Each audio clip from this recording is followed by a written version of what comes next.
तो 4 पंक्तियों से कुमार मनोज को मैं आमंत्रित कर रहा हूँ जो संचालन कर रहे हैं।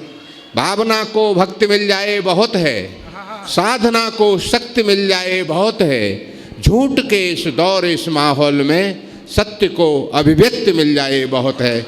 आप जोरदार तालियों से बुलाइएगा सत्य की अभिव्यक्ति के लिए कुमार मनोज को। मैं पुनः आप सबका बहुत बहुत अभिनंदन करता हूं, स्वागत करता हूं और 4 पंक्तियां पढ़ता हूं। सुनिएगा कि अभी तक मैं आनंद थोड़ी देर देना चाहता हूं, थोड़ी देर जोड़ना चाहता हूं। मोहब्बत के इतने बढ़िया बढ़िया शेर गीत पढ़कर गए। सुनिएगा, अभी तक मैं वहीं पर हूं, अभी तक मैं घर नहीं बदला, अभी तक मैं वहीं पर हूं, अभी तक घर नहीं बदला, कसम से तेरी यादों का कभी मंजर नहीं बदला।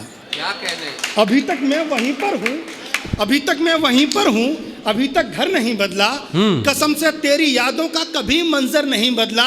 मुझे लगता है कि एक रोज तेरा फोन आएगा, इसी उम्मीद में 10 साल से नंबर नहीं बदला। क्या कहने, वाह वाह वाह, वाह वाह वाह, 10 साल से नंबर नहीं बदला। ये जो मेरी 2 बहुत शानदार कविता प्रेमी बहनें बैठी हैं जी, और ये चूल्हा चक्की की जो बहुत शानदार पंचायत चल रही है मेरा निवेदन है कि आप अगर इधर देखेंगी तो मेरा भी मन लगेगा, आप सुनेंगे तो कुछ कहने का मन बनेगा। पंक्तियां सुनिएगा। कभी जी रस्मों की उलझन है, कभी रस्मों की उलझन है, कभी रिश्तों का बंधन है, हाँ। कभी रस्मों की उलझन है, कभी रिश्तों का बंधन है, बहुत बहुत मजबूर है, कुछ मन मुआफिक भी नहीं करती। कभी कभी रस्मों की उलझन है, कभी रिश्तों का बंधन है, बहुत मजबूर है, कुछ मन मुआफिक भी नहीं करती। वो मेरी फेसबुक पर हर गजल शिद्दत से पढ़ती है, मगर दुनिया का डर इतना कि लाइक भी नहीं करती। क्या कहने, वाह वाह वाह, दुनिया का डर वाह वाह वाह वाह, कि लाइक भी नहीं करती, कि लाइक भी नहीं करती। आज ध्रुवेंद्र दद्दू बैठे हैं और अगर मैं कुछ ऐसा नहीं सुनाऊंगा तो ये कहेंगे कि जो लौंडपन आज के 20 साल पहले इसमें था आज भी इसमें वही है। असल में 4 पंक्तियां सुनाता हूँ, 4 पंक्तियां पढ़ता हूँ। मोहब्बत पर बहुत लिखा गया राजकुमार भाई। किसी ने कहा प्रेम जो है शमा परवाने की तरह है जी। मोहब्बत, यादव जी, राजकुमार भाई, मोहब्बत करना तो शमा परवाने की तरह करना। हिंदी वालों ने लिखा मोहब्बत करना तो दीपक पतंगे की तरह करना। समर्पण का शानदार रूप, दीपक जलता है, पतंगा आता है, उसकी मोहब्बत में जल के मर जाता है। सैकड़ों सालों से हमने यही परिभाषाएं पढ़ी और यही हमने किया।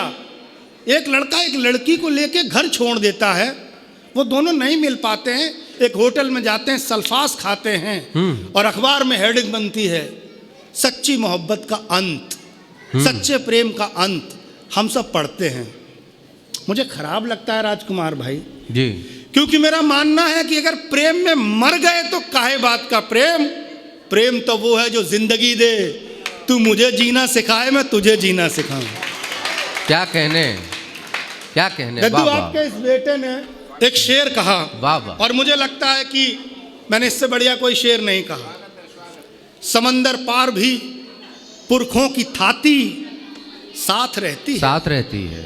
थाती का मतलब होता है ट्रेडिशंस, हमारी परंपराएं। समंदर पार भी पुरखों की थाती साथ रहती है कि ज्यों जलते हुए दीपक में बाती।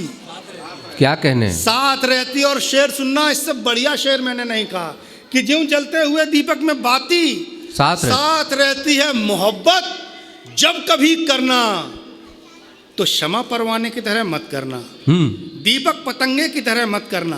एक नई बात कहने की कोशिश की जी कि ज्यों जलते हुए दीपक में बाती साथ रहती है मोहब्बत। जब कभी करना तो पौधों की तरह करना, जो महलों में भी ले जाओ तो माटी साथ रहती है। क्या कहने, क्या कहने, जो महलों में भी वाह वाह वाह।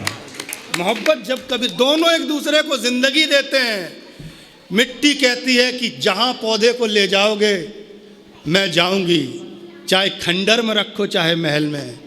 और पौधा कहता है कि मुझे महल में अगर लेकर जाना है तो मेरी मिट्टी को साथ लेकर चलो, मैं तभी जिंदा रहूंगा, अन्यथा मेरा कोई अस्तित्व नहीं। वाह। दोनों एक दूसरे को जीवन देते हैं। मोहब्बत जब कभी करना तो पौधों की तरह करना।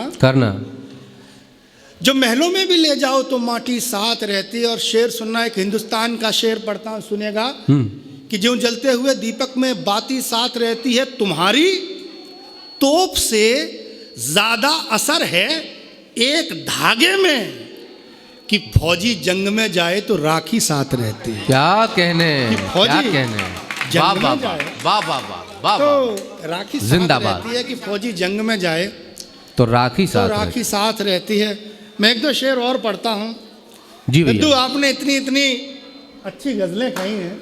इनकी एक किताब हुआ करती थी, तो उस समय हम लोग बहुत जानकार नहीं होते थे, पुराने कवियों का कुछ भी पढ़ने को मिल जाता था। हाँ, तो पढ़ते पढ़ा थे। करते थे। तो मुझे एक गजल की इनकी याद थे, तो ने लिखा था, जब अमावस से घिरी मेरी गली होगी तब तुम्हारे द्वार पर दीपावली होगी। हिचकियां भी खूब आ रही हैं आज मुझको, बात मेरी फिर तुम्हारे घर चली होगी। होगी।